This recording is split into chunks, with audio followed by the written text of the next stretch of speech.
नमस्कार बच्चों।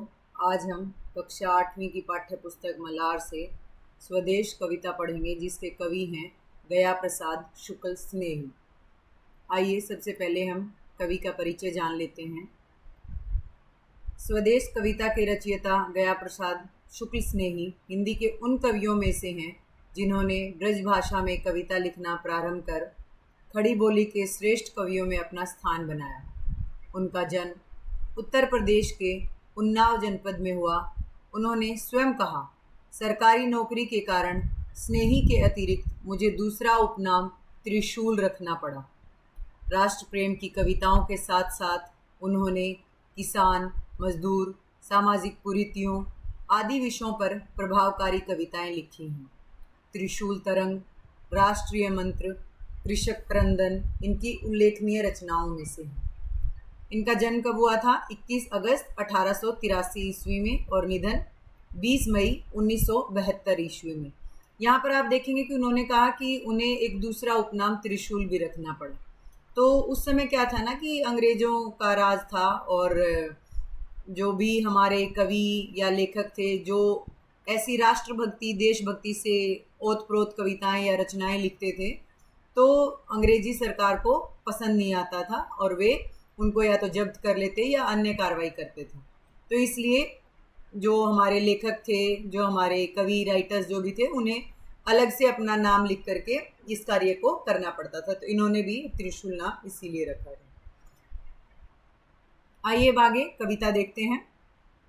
वह हृदय नहीं है, पत्थर है, जिसमें स्वदेश का प्यार नहीं, जो जीवित जोश जगा न सका, उस जीवन में कुछ सार नहीं। तो ये जो कविता है, इसमें क्या कह रहे हैं इन पंक्तियों में कवि कि जिस व्यक्ति के हृदय में यानी जिसके मन में अपने देश के लिए प्रेम नहीं है, उसका हृदय पत्थर के समान है। कहने का मतलब जिसमें भावनाएं ही नहीं है अपने देश के प्रति, तो वो तो पत्थर हो गया।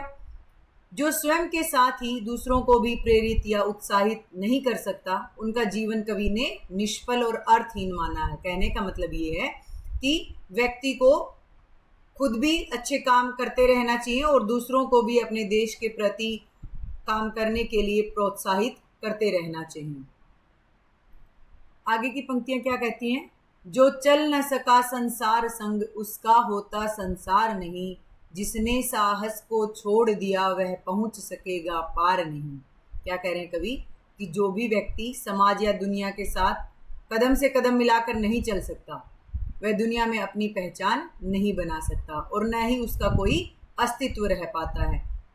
जिस व्यक्ति ने अपने जीवन में साहस का त्याग कर दिया है, वह कभी भी जीवन की कठिनाइयों को पार करके अपने लक्ष्य तक नहीं पहुंच सकता। तो कवि यहाँ क्या समझाना चाह रहे हैं कि हम जो भी कार्य करते हैं तो संसार या समाज की जो चीजें हैं उनको ध्यान में रख करके हमें वो काम करना चाहिए, ताकि समाज भी हमारा साथ दे उन काम में। और जो व्यक्ति हिम्मत नहीं रखता है किसी काम को करने की, किसी अच्छे कार्य को करने का साहस जो व्यक्ति नहीं रखता है, तो वो किसी भी लक्ष्य को प्राप्त नहीं कर पाएगा। तो किसी भी काम को करने के लिए जो हौसला, जो हिम्मत चाहिए, अगर वो नहीं रखी तो कोई भी लक्ष्य व्यक्ति प्राप्त नहीं कर पाएगा, किसी भी कठिनाई को पार नहीं कर पाएगा। आगे की पंक्तियां देखते हैं। जिससे न जाति उद्धार हुआ होगा, उसका उद्धार नहीं, जो भरा नहीं है भावों से, बहती जिसमें रसधार नहीं, वह हृदय नहीं है, पत्थर है, जिसमें स्वदेश का प्यार नहीं।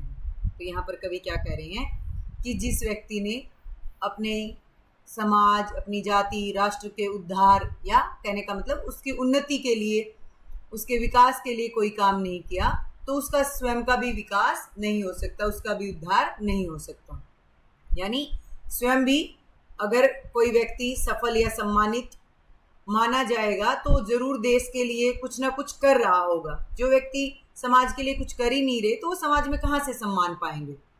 और जिस हृदय में भावनाएं नहीं है, देश प्रेम की भावना, करुणा, दया, देशभक्ति, ये सब भावनाएं नहीं है, ये कहने का मतलब जिसमें मानवीय संवेदनाएं नहीं है, तो वो क्या है? एक निर्जीव शरीर के समान है। तो ऐसे जीवन का कोई महत्व नहीं है। जिस व्यक्ति के हृदय में, उसके मन में अपने देश के लिए प्रेम नहीं है, तो वो एक निर्जीव शरीर माना जाएगा, वो एक पत्थर के समान माना जाएगा।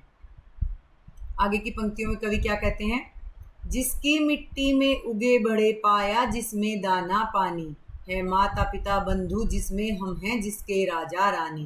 तो यहाँ पर कवि क्या कह रहे हैं कि जिस धरती पर हम जन्म लिए बड़े हुए, जहाँ जिस धरती ने हमारा पालन पोषण किया, जहाँ से हमें अन्न जल प्राप्त हुआ, ये वही भूमि है जहाँ पर हमारे माता पिता और हमारे भाई बंधु निवास करते हैं। इसी भूमि पर, जिसे हम अपना घर मानते हैं, इसी पर हम स्वयं को राजा रानी के समान मानते हैं, क्योंकि ये जो धरती है, ये जो हमारा देश है, हमें पूरे अधिकार देता है, सम्मान देता है। आगे क्या कह रहे हैं कवि अगली पंक्तियों में, जिसने की खजाने खोले हैं नवरत्न दिए हैं लासानी, जिस पर ज्ञानी भी मरते हैं जिस पर है दुनिया दीवानी। यहाँ कवि क्या कह रहे हैं कि जो हमारी मातृभूमि है, ये जो हमारा देश है, इसमें ये क्या कह रहे हैं कि उसने अपने खजाने खोल दिए और ऐसे ऐसे नायाब रत्न हमें दिए हैं जिसकी बराबरी कोई नहीं कर सकता। यहाँ पर खजाने और रत्न का तात्पर्य है कि हमारा जो भारत देश है, उसमें जो प्राकृतिक संपदा है, खनिज है, ज्ञान है, या यहाँ की जो संस्कृति है, उसके बारे में बात हो रही है। तो जो कहीं भी दूसरे देशों में या दुनिया के और किसी हिस्से में मिल पाना दुर्लभ है। आगे कवि क्या कह रहे हैं कि ये वही भूमि है जिस पर बड़े बड़े ज्ञानी विद्वान लोग भी मोहित हुए हैं। कहने का मतलब कि दूसरे देशों से भी लोग यहाँ पर ज्ञान प्राप्त करने के लिए आते रहे हैं, तो उनको आकर्षण हुआ है हमारे इसके प्रति, हमारी संस्कृति के प्रति, हमारे ज्ञान के प्रति, तभी ना वो इधर आए हैं। इसकी सभ्यता, संस्कृति और ज्ञान की गहराई ने पूरी दुनिया को अपना दीवाना बनाया हुआ है। कहने का मतलब सभी लोग इससे प्रभावित रहे हैं। आगे की पंक्तियों में कवि क्या कह रहे हैं, उस पर है नहीं पसीजा जो, क्या है वह भूखा भार नहीं, निश्चित है निसंशय निश्चित है, जान एक दिन जाने को।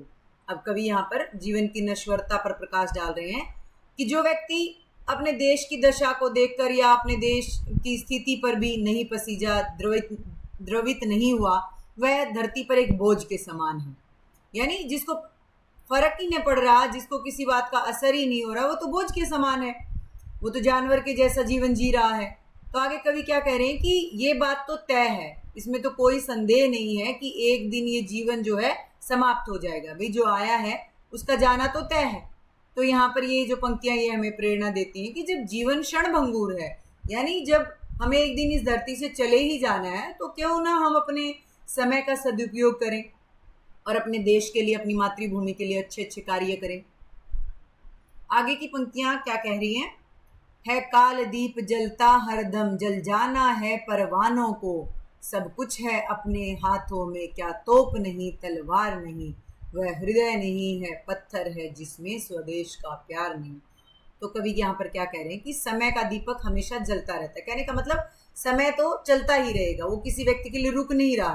तो ये समय का दीपक हमेशा जलता रहता है, और जैसे पतंगे किसी भी अग्नि की ओर, दीपक की ओर मोहित होकर उसके पास आते हैं और जल जाते हैं, यानी उनका जीवन जो है नष्ट हो जाता है, वैसे ही एक समय आएगा हमारा जीवन भी खत्म हो जाएगा। काल के हाथों हम सभी को शिकार होना है, सभी की मृत्यु एक दिन तय है। तो कवि यहाँ पर कह रहे हैं कि ये समय का चक्र तो चलता रहेगा और परवानों की तरह मनुष्य का जीवन भी एक समय पर खत्म हो जाएगा। और कवि हमें बताना चाह रहे हैं कि हमारे हाथों में इतनी शक्ति है, इतना सामर्थ्य है, वो हमें बता रहे हैं कि हम कितने ताकतवर हैं। हम अपनी ताकत के बल पर, अपनी हिम्मत से बहुत कुछ कर सकते हैं। वे कह रहे हैं कि हमारे जो देश का भविष्य है वो पूरी तरीके से हमारे हाथों में है। अपने देश की रक्षा और विकास के लिए हमारे पास हर तरह के साधन हैं, क्षमताएं हैं। यहाँ तोप और तलवार से मतलब केवल युद्ध के प्रतीकात्मक हथियार नहीं है, ये है साहस, शक्ति और दृढ़ निश्चय का प्रतीक है। यहाँ अंतिम पंक्ति में कवि फिर से इस पूरी कविता के मुख्य विचार को दोहराते हैं और क्या कह रहे हैं कि वह हृदय जो अपने देश के प्रति प्रेम और सम्मान से रहित है, वास्तव में वह एक पत्थर के समान है। तो ये पूरी जो कविता है देश प्रेम पर आधारित है। आशा करते हैं आपको ये सारी प्रस्तुति अच्छी लगी होगी और कविता समझ में आ गई होगी। धन्यवाद।